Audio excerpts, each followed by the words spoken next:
Hello everyone. चलिए अब हम स्टार्ट करते हैं जो excretory products and it elimination का जो पेज नंबर है 122 उससे क्वेश्चन स्टार्ट करते हैं। और आज का जो हमारा टॉपिक है सिंपल है, वो है रेगुलेशन ऑफ किडनी फंक्शन। इस पे ही हम सारे क्वेश्चन करेंगे, थोड़े बहुत आगे पीछे तो पीछे क्वेश्चन हो जाएंगे, वरना पेज 122 से हमने 40 क्वेश्चन फ्रेम किए हैं। चलिए स्टार्ट करते हैं। पहला क्वेश्चन है हमारे यूरिन के ऊपर। देखो, जब हमारा किडनी के अंदर इनिशियल फिल्ट्रेट बनता है और जो हम यूरिन निकालते हैं उसमें 4 टाइम्स का फ़र्क बनता है। कैसे? जो हम स्टार्टिंग में बनाते हैं वो बनाते हैं 300 मिली ओस्मोल, और जब यूरिन रिलीज़ करते हैं वो हो जाती है 1200। तो कितने टाइम का फ़र्क आ गया? 4 टाइम का। और ये एनसीईआरटी की एज इट इज़ लाइन है, पेज नंबर 122 पे ये लाइन है, 1 2 3 चौथी लाइन है। तो human kidneys can produce urine how many times concentrated than the initial form? It is 4 times। और ये है एनसीईआरटी की लाइन, पेज नंबर 212 पे। Human kidneys can produce urine nearly 4 times concentrated than the initial filtrate is formed। अब देखो kidney, अब kidney का जो फंक्शन है कोई ना कोई तो रेगुलेट करेगा। तो कौन कौन करता है? हाइपोथैलेमस करता है, जीजेए करता है और हार्ट भी करता है। कौन सा?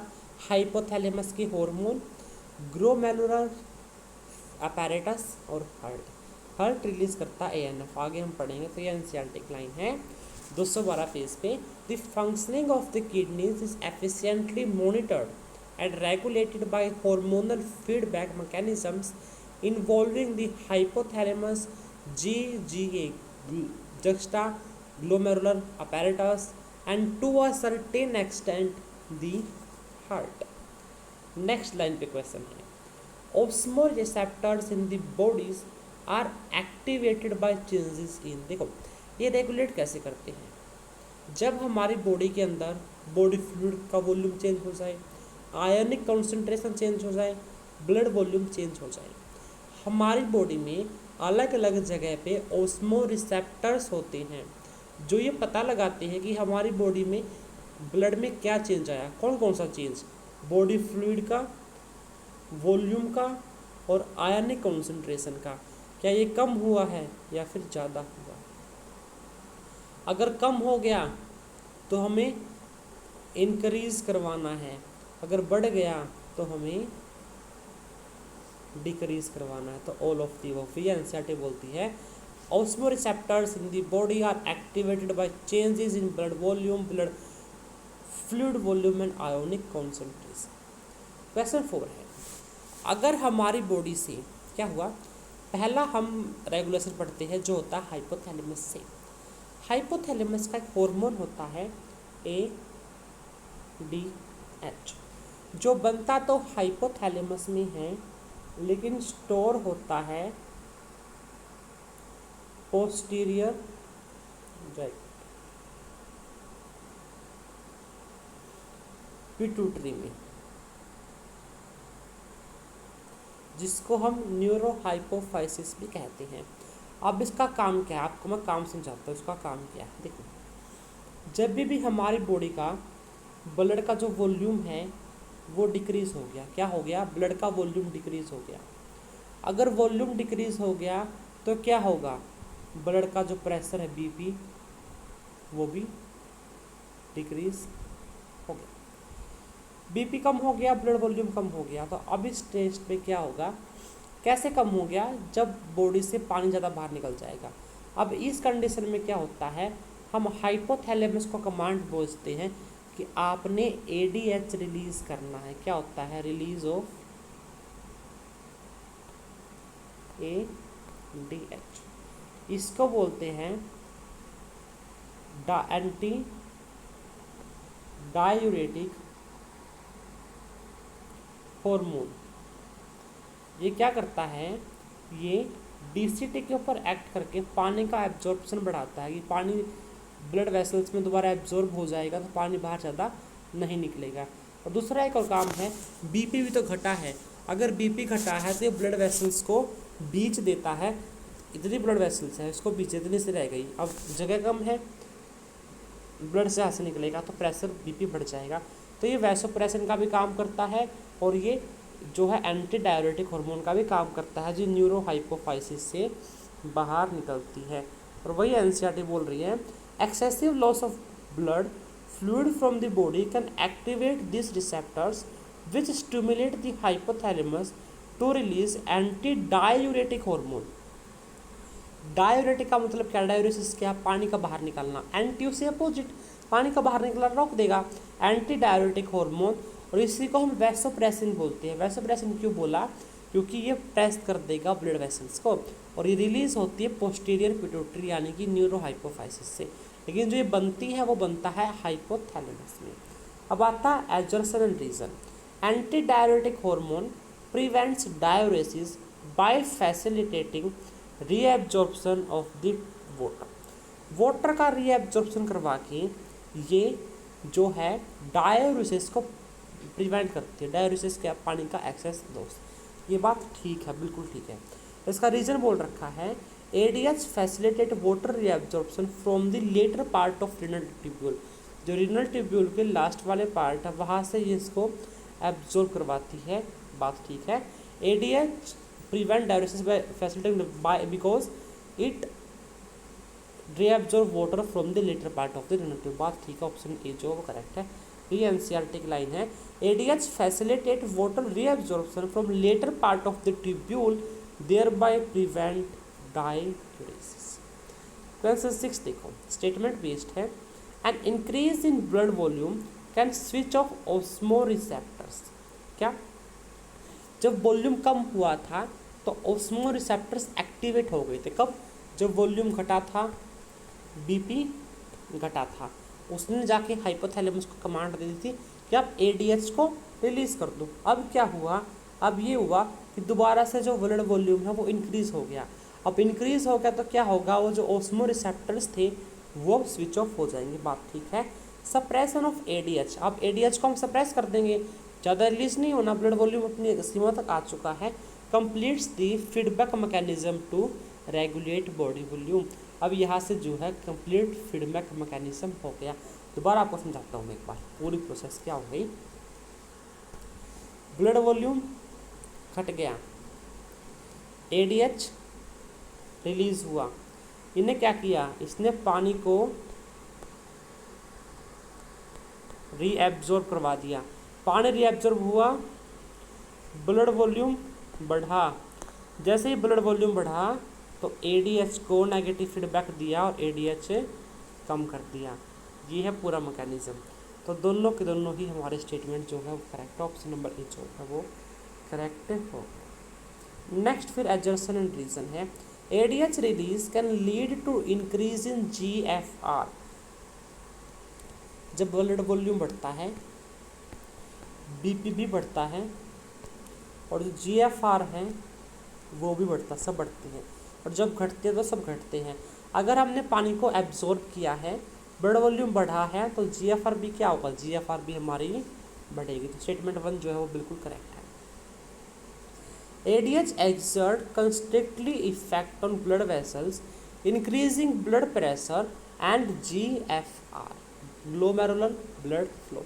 अब ADH पानी को एब्जॉर्ब करने के साथ साथ जो है हमारे ब्लड वेसल्स को कंस्ट्रिक्ट, प्रेस करके बीड़ा कर देता है। डायलेट होता है खुलना, कंस्ट्रिक्ट होता है बीड़ा होना। डायलेट होता है खुलना, कंस्ट्रिक्ट होता है बीड़ा, कंस्ट्रिक्ट डायलेट, कंस्ट्रिक्ट डायलेट। तो ब्लड वेसल्स को कंस्ट्रिक्ट भी कर देता है, जिसकी वजह से हमारा वॉल्यूम बढ़ता है, प्रेस वॉल्यूम से रहता है, प्रेशर बढ़ता है और जीएफआर बढ़ता है। ए वाला जो हमारा करेक्ट हो गया।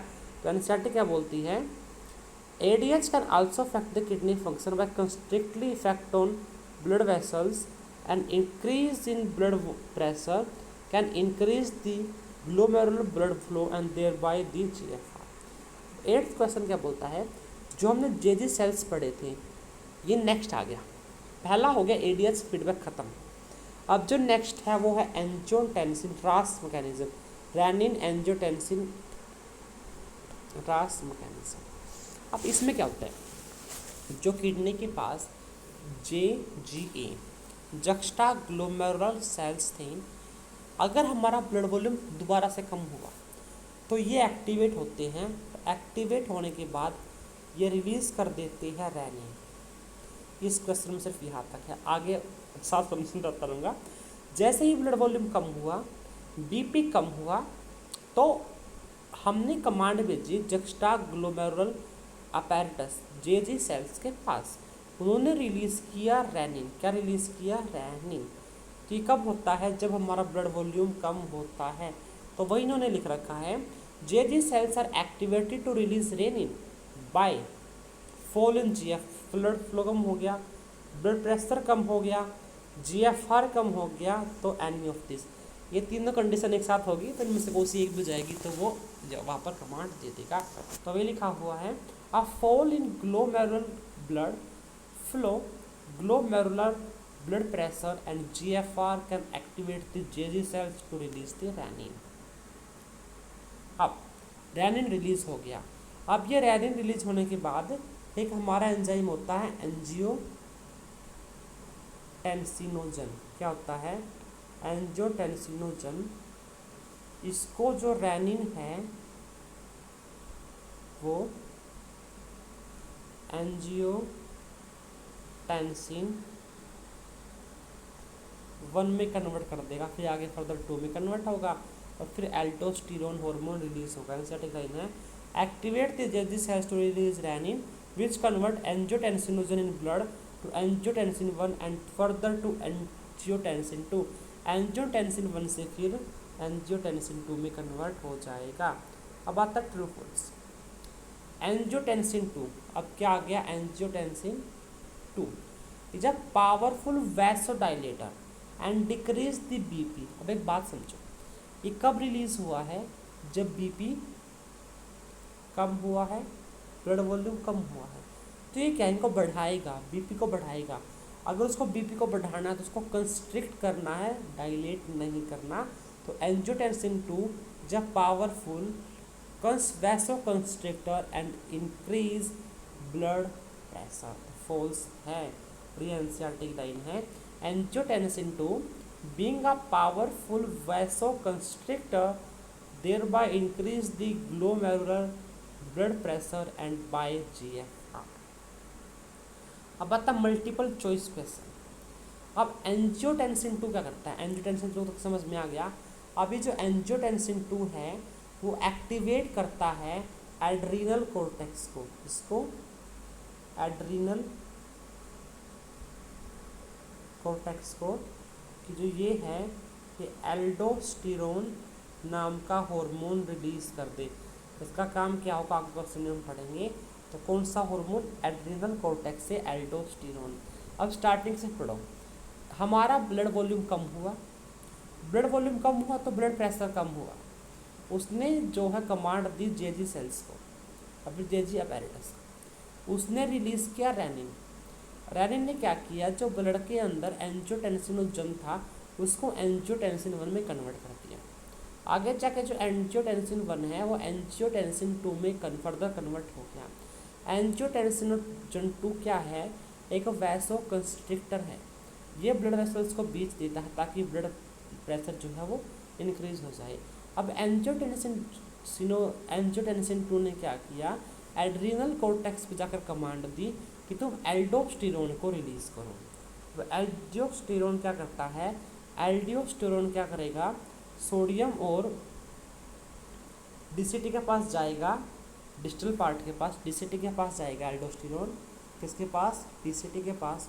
और वहाँ से सोडियम और पानी की रीएब्जॉर्प्शन करा देगा ताकि हमारा ब्लड वॉल्यूम दोबारा से बढ़ सके। तो aldosterone causes reabsorption of sodium and water from distal part of tubule.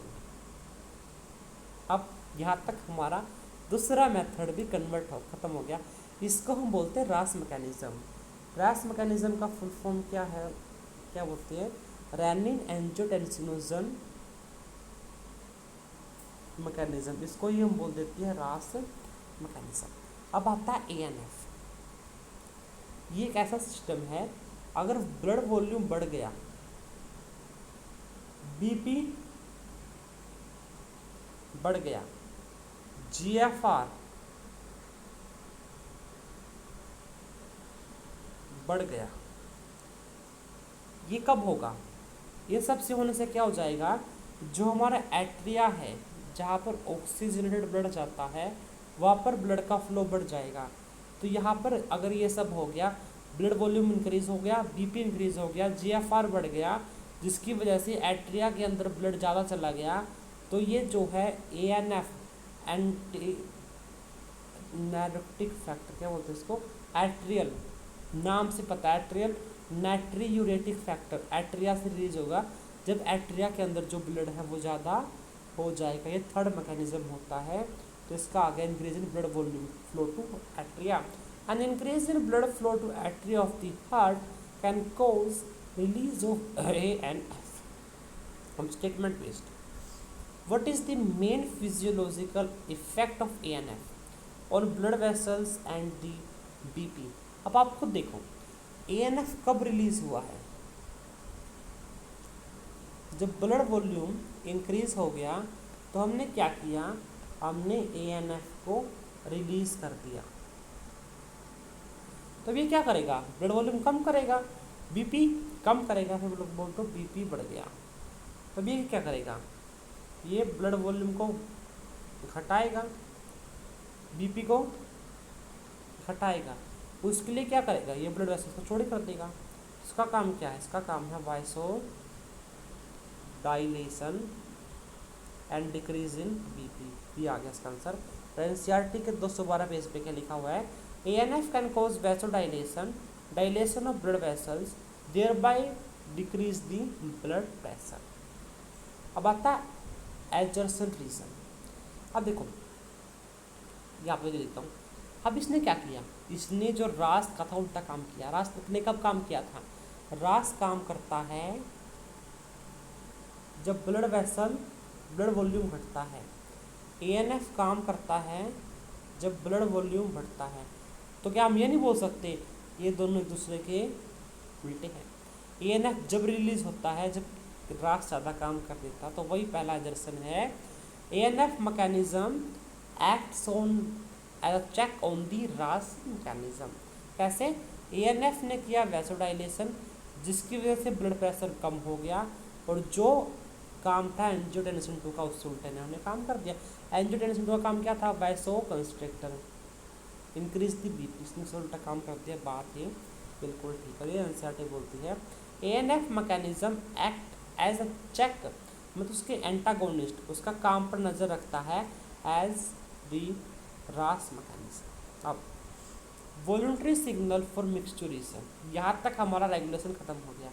अब हम पढ़ेंगे मूत्र विसर्जन। हाँ, जब हमारा यूरिनरी ब्लैडर भर जाता है तो फिर हम जो है अपना मूत्र विसर्जन करते हैं। ऐसा क्यों होता है, देखो स्टार्ट है ना, ये हमारा यूरिनरी ब्लैडर क्या है, यूरिनरी ब्लैडर, इसमें ऊपर से दो यूरेथ्रा आते हैं फ्रॉम द किडनी, ये हम सब जानते हैं। अब ये भर गया पानी से, तो जैसे ही ये पानी से भर जाता है तो इसकी वॉल्स जो है, इसकी वॉल्स स्ट्रेच होती है। अब जैसे ये स्ट्रेच होती है तो ये कमांड लेके जाती है CNS के पास, सेंट्रल नर्वस सिस्टम, कहती है मैं फिल हो चुकी हूँ, मेरे अंदर से मूत्र निकालो। जैसे ये ऐसे बोलती है तो क्या होता है, ये जो इसकी वॉल है वो कॉन्ट्रैक्ट करती है। क्या करती है, कॉन्ट्रैक्ट। क्यों, इसको बाहर निकालना है, और बाहर निकालने के जो ओपनिंग है वो खुली होनी चाहिए। तो ये क्या करती है, ये रिलैक्स करती है। आगे समझ, तो देखो वही लिखा हुआ है,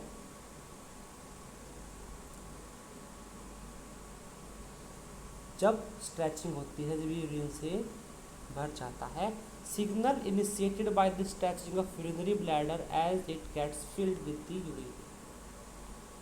नेक्स्ट है, स्ट्रेच रिसेप्टर प्रेजेंट कहाँ पर है, on the walls of urinary bladder. Urinary bladder की वॉल्स है वहाँ पर तो प्रेजेंट होंगे ना, भरने के बाद कमांड जाएगी तो लिखा हुआ है in response the stretch receptors on the walls of bladder signals the CNS। इस पेज पे सिर्फ इतना ही लिखा हुआ है मिक्चुरेशन के बारे में। इससे आगे जो मिक्चुरेशन के बारे में लिखा हुआ है ना वो अगले पेज पे है। तो आगे वो हम कल पढ़ेंगे जब हम 213 पेज के क्वेश्चंस करेंगे। अभी तो हम 212 के करेंगे। तो अब कंसेप्ट मिक्स होकर क्वेश्चन आएंगे। क्या क्वेश्चन बनाई है मैंने, ब्रेवो। देखो पहला है ANF, एट्रियल नेट्रियोरेटिक फैक्टर। कब रिलीज होता है? जब BP बढ़ता है। तो ये क्या करेगा? डाइलेट करेगा। क्या करेगा? डाइलेट करेगा। तो इसको हम क्या बोल सकते हैं? पी को हम बोल सकते हैं वैसो डायलेटर।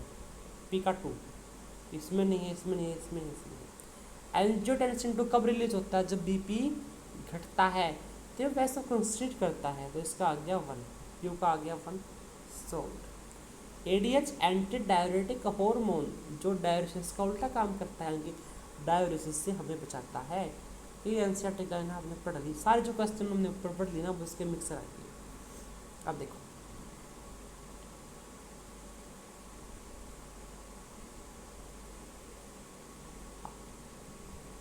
ये as it is NCERT line है कि जो प्रेजेंस होती है interstitial gradient helps in easy passage of water from the collecting tubule thereby concentrating the filtrate यानी कि यूरिन। ये एनसीईआरटी लाइन, इसका मतलब क्या? जब आप स्टार्टिंग टॉपिक पढ़ोगे ना आप समझ जाओगे। तो ये बात ठीक है और स्टेटमेंट 2 भी जो है हमारे ठीक है, बहुत है। अब नेक्स्ट क्वेश्चन नंबर 20। जो क्वेश्चन नंबर 20 है वो है ट्रू फॉल्स। तो क्वेश्चन नंबर 20 है, हाफ पे आ गया, हम 20 रहते हैं। अभी कितने मिनट का हो गया? चलो 40 मिनट लग चल जाएगा। ADH का दूसरा नाम क्या था? वैसोप्रेसिन। बात ठीक है, तो ट्रू है, दोनों एक ही हार्मोन है जो न्यूरोहाइफाइसिस यानी कि पोस्टीरियर पिट्यूटरी से रिलीज होते हैं। आगे चलो और फटाफट करेंगे क्योंकि हमने जो क्वेश्चन आएंगे ना अभी पहले ही मैंने इस कंसेप्ट समझा चुके हैं, अब ये रिपीट होंगे, फॉर्म चेंज होकर आएंगे। Which condition will suppress the release of ADH? ADH क्या था? जब ब्लड वॉल्यूम घटता था। तो अगर ब्लड वॉल्यूम बढ़ गया, BP बढ़ गया, तो ये रुक जाएगा, increase in blood volume. Option number B। 22 पे आगे, अगर हमारा ब्लड प्रेशर बढ़ता है तो उसकी वजह से GFR बढ़ता है। बात ठीक है, सारे डायरेक्टली प्रोपोर्शनल थे। ब्लड वॉल्यूम बढ़ेगा, BP बढ़ेगा, GFR बढ़ेगा। Increased blood pressure increase glomerular blood flow. बात ठीक है, फ्लो बढ़ता है, इसकी वजह से होता है। बात ठीक है। जे सेल्स क्या रिलीज करते हैं? रेनिन। 1 का 1, 1 का 1, 1 का 1 गलत। एड्रिनल कॉर्टेक्स रिलीज करता है एल्डोस्टेरोन। 2 का 2, सोल्व। हार्ट रिलीज करता है ANF, एट्रिया से रिलीज होता है। बात ठीक है, तो आ गया A ऑप्शन। यूरिन जो नेफ्रॉन्स बनाती है वो कहाँ पर स्टोर होता है जब से CNS सिग्नल ना आए? तो जो यूरिन है ऐसी मार्केट नहीं होती है, क्या बना दिया थोड़ी थोड़े ये किडनी हमारा थोड़ा नीचे होती है, ये किडनी हमारा थोड़ा ऊपर होती है। क्यों? क्योंकि यहाँ पर लीवर आ जाते हैं। यहाँ पे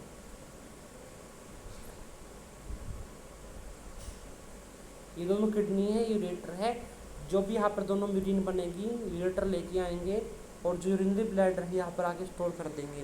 तो इसका आंसर जो करेक्ट आ जाएगा वो आ जाएगा option number C, urinary bladder. Next 25 question, रास रेजिस ब्लड प्रेशर एंड GFR। बात ठीक है, जब ब्लड वॉल्यूम घटता है तब रिलीज होता है और ये ब्लड वॉल्यूम को बढ़ा देता है। बोथ एंजियोटेंसिन 2 क्या काम था? ब्लड वॉल्यूम बढ़ाएंगे, कंस्ट्रिक्टर है। एल्डोस्टेरोन जो है क्या काम था? ब्लड वॉल्यूम बढ़ाते हैं। सोडियम और जो हमारा वाटर है उसकी रिएब्जॉर्प्शन करवाते हैं, वो सब कंस्ट्रिक्टर। बात ठीक है, तो ये आ गया करेक्ट एक्सप्लेनेशन भी है। ट्रू फॉल्स, ANF का काम क्या था? ANF उसको डाइलेट करता है। एक ANF ऐसा था जो ब्लड वॉल्यूम बढ़ने पर रिलीज होगा तो क्या काम क्या करेगा, ब्लड वॉल्यूम को घटाएगा। तो option number B false, ANF cause vasodilation. Diuresis का मतलब क्या है, पानी का ज़्यादा बाहर निकलना, production excessive secretion of urine हम बोल सकते हैं। स्टेटमेंट 1 क्या है, जब यूरिनरी ब्लैडर बढ़ जाता है तो वहाँ से रिसेप्टर्स जो उसको स्ट्रेच रिसेप्टर्स बोलते हैं वो स्ट्रेच होना स्टार्ट कर देता है, तब जाके आगे इन्फॉर्मेशन पहुँचती, बात ठीक है। Stretch receptor send impulse to CNS central nervous system के पास ये लेके जाता है इन्फॉर्मेशन। 29 पे आ गए, which region of renal tubule is primarily influenced by ADH. ADH कहाँ पर जाकर एक्ट करता है, बाद वाली लेटर पार्ट ऑफ ट्यूब्यूल हम डिजिटल हम बोल सकते हैं, सब पढ़ लिया ऊपर हमने। एंजियोटेंसिनोजन क्या करता है, एंजियोटेंसिनोजन एक इनएक्टिव प्रिकर्सर है कन्वर्ट बाय रेनिन। क्या था, देखो एंजियोटेंसिनोजन क्या था, जब रेनिन एक्ट करता है तो एंजियोटेंसिन 1 में कन्वर्ट करता है, तो बात ठीक है। एएनएफ क्या करता है, रेनिन का उल्टा है। एल्डोस्टेरोन क्या करता है, सोडियम और वाटर का डीसीटी से एब्जॉर्ब करवाता है। तो ए का 1, बी का 2, सी का 3। 31 पे आ गए 10 क्वेश्चन रह गए।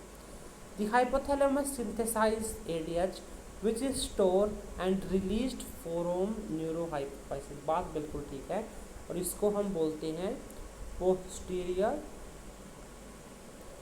पिट्यूटरी। मैं चैलेंज करता हूँ पर यूट्यूब पे किसी भी टीचर ने अगर एक पेज पे 40 क्वेश्चन करवाए हो और कोई question as it is repeat नहीं हुआ, अगर आया है कंसेप्ट सेम आया, क्वेश्चन की फॉर्म चेंज है, ऐसी एनसीईआरटी आपको एनटी आपको घुमाता है, क्वेश्चन का कंसेप्ट सेम आता है, फॉर्म घुमा देता है, वही मैंने किया। सीक्वेंस पूछ सकते हैं। पहले क्या आएगा, पहले आएगा रेनिन। रेनिन क्या करेगा, एंजियोटेंसिनोजन को गलत एल्डोस्टेरोन लास्ट में आता है, गलत। एंजियोटेंसिनोजन का एंजियोटेंसिन में एल्डोस्टेरोन भी आगे हमारे करेक्ट सीक्वेंस आएंगे, क्वेश्चन यहीं से आएंगे। एडरसन क्या बोलता है, एएनएफ कोज कंस्ट्रिक्शन, एएनएफ कंस्ट्रिक्ट करता है ताकि ब्लड वेसल्स घट जाए। ये तो बात ठीक है, ब्लड प्रेशर को घटाता है, लेकिन डाइलेट करके, गलत है। एएनएफ इज रिलीज्ड जब एट्रिया के अंदर ब्लड फ्लो घटता है, ये बात ठीक है। ऑप्शन नंबर सी जो है वो करेक्ट है। जो इंटरस्टिशियल ग्रेडियंट है मेडुलरी इंटरस्टिशियम से, उससे क्या होता है, इसी passage of water from collecting duct से पानी एब्जॉर्ब हो जाता है। स्टेटमेंट 2 क्या है, एडीएच हैज अ कंस्ट्रिक्टिव, हाँ ब्लड वॉल्यूम कम होता है तब रिलीज होता है, तो कंस्ट्रिक्टिव बात ठीक है। कंस्ट्रिक्शन से ब्लड प्रेशर घटता है, बात ठीक है। तो वो statement correct, option number A जो है हमारा वो करेक्ट आ गया। 36 है, which of the following is powerful vasoconstrictor, ANF dilator है, रेनिक कंस्ट्रिक्शन का काम करता ही नहीं। एल्डोस्टेरोन क्या करता है, वाटर की और सोडियम की रीएब्जॉर्प्शन, तो सी आ गया इसका answer. Angiotensin.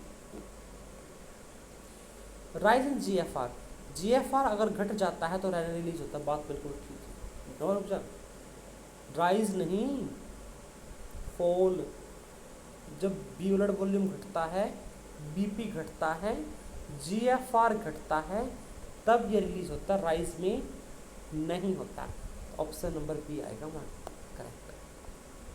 38 human urine is hypertonic compare to initial filtrate, ये अच्छा क्वेश्चन आया और ये आना चाहिए नीट में, क्वेश्चन ऐसे आएंगे, आना भी चाहिए। हाइपरटोनिक का मतलब क्या होता है, उसकी कॉन्सेंट्रेशन ज़्यादा है। हमने स्टार्टिंग में पढ़ा कि जो हमारा यूरिन है वो 4 टाइम्स कॉन्सेंट्रेट रिलीज होता है as compare to initial filtrate formed, तो ये बात ठीक है। Reason, medullary interstitial gradient and ADH mediated water reabsorption concentrate the urine up to 4 times. जो भी ग्रेडियंट हैं और हमने हॉर्मोन्स एडीएच है जैसे जो पानी को लास्ट में एब्जॉर्ब कर लेता है, इन सब की वजह से जो हमारा यूरिन है वो 4 टाइम कॉन्सेंट्रेटेड होता है, ये बात ठीक है और करेक्ट एक्सप्लेनेशन भी है। In response to stretch signals from urinary bladder, CNS possess motor message to, कहाँ पर लेके आता है, कहाँ पर लेके आता है, स्मूथ मसल्स की कॉन्ट्रैक्शन होती है और यूरेथ्रल स्फिंक्टर खुलते हैं, वही तो मैंने बोला था। इसका तो यूनियन है, बाहर निकालना है, तो ये तो कॉन्ट्रैक्ट, ये तो जैसे कॉन्ट्रैक्ट हो जाएंगे, रिडाइल्यूट होकर खुल जाएगा स्फिंक्टर, पानी बाहर, जो हमारी मूत्र है वो बाहर मूत्र द्वार से निकल जाएगा। तो इसका जो करेक्ट आंसर है वो आ जाएगा option number D. Last question, इस एक पेज से आज मैंने 40 क्वेश्चन करवा दिए। कुछ क्वेश्चन से मैं खुद कंफ्यूज हो गया, मैंने एनसीईआरटी 5-6 बार पढ़ी है, ये क्वेश्चन देख मैं कहीं लिखा भी है एनसीईआरटी में, कहीं ना कहीं फोल राइज के कंसेप्चुअल क्वेश्चन बना रखे हैं, मैं खुद मैंने क्वेश्चन बनाया और मैं खुद देख कंफ्यूज हो रहा हूँ। देखो ब्लड प्रेशर में जो एंटागोनिस्ट है, तो कौन कौन पढ़े हमने, एएनएफ पढ़ा है और रास पढ़ा है,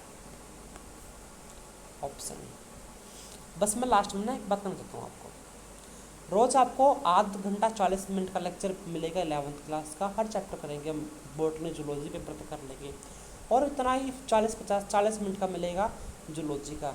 अगर ये आप ये लेक्चर कर लेते हो ना, एनसीईआरटी पढ़ते हो, और ये रोज जो सा पेज का हमने क्वेश्चन किया है ना, उसका पेज आप खुद पढ़ लो और फिर क्वेश्चन कर लो, आप खुद आपके दिमाग में पेज बैठ जाएगा।